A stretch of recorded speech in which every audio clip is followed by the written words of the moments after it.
எல்லாருக்கும் வணக்கம். Welcome to Ranipet சமையல். இன்றைக்கி நம்ம எல்லாருக்கும் ரொம்ப பிடிச்ச ரொம்ப வாசனையான கல்யாண வீட்டு ஃப்ரூட் கேசரி எப்படி செய்யுதுன்னு பார்க்கலாங்க. நான் இன்றைக்கி பைனாப்பிள் எடுத்திருக்கேன். அதை வச்சு ரொம்ப வாசனையான ரொம்ப டேஸ்டான சூப்பரான ஒரு பைனாப்பிள் கேசரி பண்ணலாம். வாங்க எப்படி செய்யுதுன்னு பார்க்கலாம். முதல்ல எல்லாத்தையும் அளக்க ஏதாவது ஒரு கப் எடுத்துக்கலாம். நான் இன்றைக்கி இந்த கப் எடுத்திருக்கேன். இதில் 1 கப் அளவுக்கு ரவை எடுத்திருக்கேன். இதே கப்பில் 1.5 கப் அளவுக்கு சர்க்கரை எடுத்து வச்சுருக்கேன். அடுத்தது 1 கப் அளவுக்கு பைனாப்பிள் ஜூஸ். அதே கப்பில் 1 கப் அளவுக்கு சின்ன சின்னதாக கட் பண்ண பைனாப்பிளும் நான் எடுத்து வச்சுருக்கேன். அடுத்தது தேவையான அளவு முந்திரி திராட்சை எடுத்துக்கலாம்.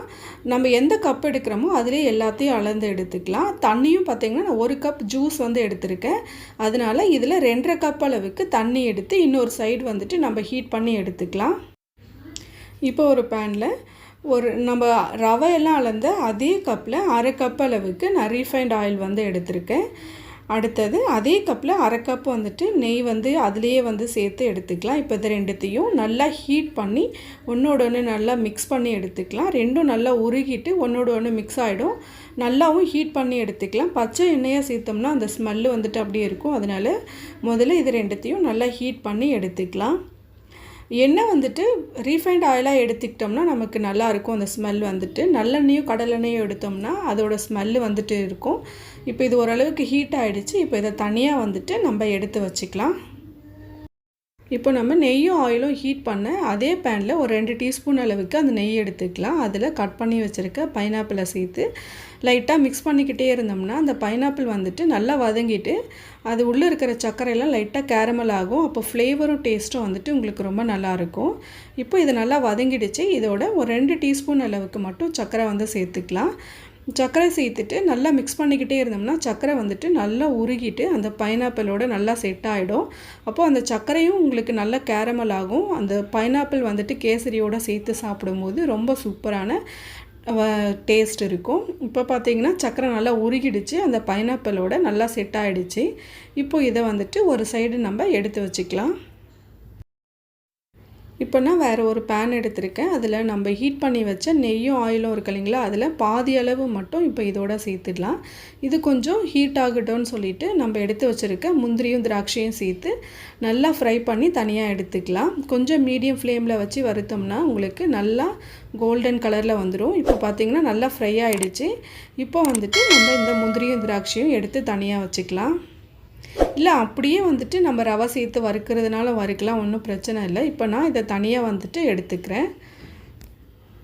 இப்போ திராட்சையும் முந்திரியும் எடுத்தாச்சு. இப்போ இதுலேயே நம்ம எடுத்து வச்சுருக்க ரவையை சேர்த்துடலாம்.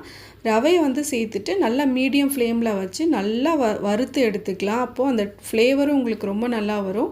அந்த ரவையோட கலரும் பார்த்திங்கன்னா நல்லா சேஞ்ச் ஆகும். அது வரைக்கும் நல்லா வறுத்து எடுத்துக்கலாம். ஒரு 5லேருந்து 6 நிமிஷம் கூட நல்லா வறுத்து எடுத்துக்கலாம். அப்போ தான் உங்களுக்கு கேசரி நல்லா ஃப்ளேவர்ஃபுல்லாகவும் இருக்கும். அந்த ரவையாக உங்களுக்கு குருணையாக தெரியும் உங்களுக்கு கேசரியில். ரவை நல்லா வறுந்துடுச்சு. கலரும் உங்களுக்கு நல்லா மாறி இருக்குது. வாசனையும் ரொம்ப நல்லா இருக்குது.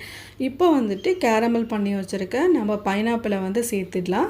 நான் இன்னொரு சைடு ரவை வறுக்கும் போதே 1 கப் ரவைக்கு 2.5 கப் தண்ணியும் 1 கப் பைனாப்பிள் ஜூஸையும் சேர்த்து நல்லா கொதிக்க வச்சுருக்கேன். அடுத்தது நம்ம ரவை வறுக்க ஸ்டார்ட் பண்ணும் போதே இன்னொரு சைடில் அதை வச்சிட்டோம்னா நல்லா கொதிக்க ஆரம்பிச்சிடும். இப்போ பைனாப்பிள் சேர்த்ததுக்கப்புறம் நம்ம எடுத்து வச்சுருக்க சர்க்கரையும் சேர்த்துடலாம். அடுத்தது நான் ஃபுட் கலர் சேர்க்குறேன். இது ஆப்ஷனல், உங்களுக்கு வேணும்னா சேர்த்துக்கோங்க. அந்த ஃப்ரூட் கேசரினாலே உங்களுக்கு எல்லோ கலரில் இருக்கும். அதனால் நான் கொஞ்சமாக எல்லோ கலர் மட்டும் சேர்த்துக்கிறேன். இது ஆப்ஷனல், வேணும்னா சேர்த்துக்கலாம், இல்லைனா கூட நம்ம விட்டுடலாம். அடுத்தது பொடி பண்ணி வச்சுருக்கேன் ஏலக்காய் ஒரு 1/4 டீஸ்பூன் அளவுக்கு சேர்த்துக்கலாம். நல்லா வாசனையாக இருக்கும். ரொம்ப சேர்த்துட்டோம்னா பைனாப்பிளை அதை டாமினேட் பண்ணிடும். அதனால் கொஞ்சமாக சேர்த்துக்கலாம். அடுத்தது ஃப்ரை பண்ணி வச்சுருக்கேன் முந்திரி திராட்சையும் சேர்த்துட்டு நல்லா மிக்ஸ் பண்ணி விட்டுடலாம். இப்போ நான் இன்னொரு சைடில் தண்ணி நல்லா கொதிக்க வச்சுருக்கேன். அதை இப்போ நான் சேர்க்க போகிறேன். நம்ம ரவை வறுக்க ஸ்டார்ட் பண்ணும்போதே இன்னொரு சைடில் வச்சுட்டோம்னா அது நல்லா கொதிக்க ஆரம்பிச்சிடும். பச்சை தண்ணி சேர்த்துட்டோம்னா அது கேசரி அந்த அளவுக்கு நல்லா வராது. அதனால் தண்ணி நல்லா கொதிக்க வச்சு சேருங்க. இப்போ மீடியம் ஃப்ளேமில் வச்சு இதை நல்லா மிக்ஸ் பண்ணி எடுத்துக்கலாம். 1 கப்பு ரவைக்கு வந்துட்டு 1.5 கப் சர்க்கரை வந்து கரெக்டாக இருக்கும், ஸ்வீட்டாக நல்லாயிருக்கும். உங்களுக்கு கம்மியாக வேணும்னா ஒரு 1/4 கப் வந்து கம்மி பண்ணிக்கோங்க. இப்போ நல்லா கொதிக்க ஆரம்பிச்சிருச்சு. இப்போ மிச்சம் இருக்கிற அந்த நெய்யும் ஆயிலையும் இப்போ இதோட வந்து சேர்த்துடலாம். சேர்த்துட்டு இப்போ இதை கொஞ்சம் நல்லா மிக்ஸ் பண்ணிவிட்டு ஒரு மூடி போட்டு க்ளோஸ் பண்ணி ஒரு 4லேருந்து 5 நிமிஷம் வச்சு ஃப்ளேம் வந்து ஆஃப் பண்ணிட்டோம்னா சூப்பரான ஃப்ரூட் கேசரி வந்துட்டு உங்களுக்கு ரெடி ஆகிடும். இப்போ க்ளோஸ் பண்ணி வச்சு ஒரு 4லேருந்து 5 நிமிஷம் ஆகிடுச்சு. தண்ணியெல்லாம் வந்துட்டு நல்லா குறைஞ்சிருச்சு. உங்களுக்கு ரவையும் நல்லா வெந்துட்டுருக்கு. நான் இடையில மட்டும் ஒரு முறை ஓப்பன் பண்ணி மிக்ஸ் பண்ணி விட்டேன். சூப்பரான பைனாப்பிள் கேசரி வந்து ரெடி ஆகிடுச்சு. ரொம்ப வாசனையாக இருக்குது. நம்ம பைனாப்பிள் ஜூஸும் பைனாப்பிள் மட்டும் சேர்த்துருக்கோம், எசன்ஸ்லாம் எதுவும் சேர்க்கல. ரொம்ப சூப்பரான பைனாப்பிள் கேசரி. இதே மாதிரி செஞ்சு பாருங்கள், எப்படி இருக்குன்னு சொல்லி கமெண்ட் பண்ணுங்கள். இந்த வீடியோ உங்களுக்கு பிடிச்சா லைக் பண்ணுங்கள்.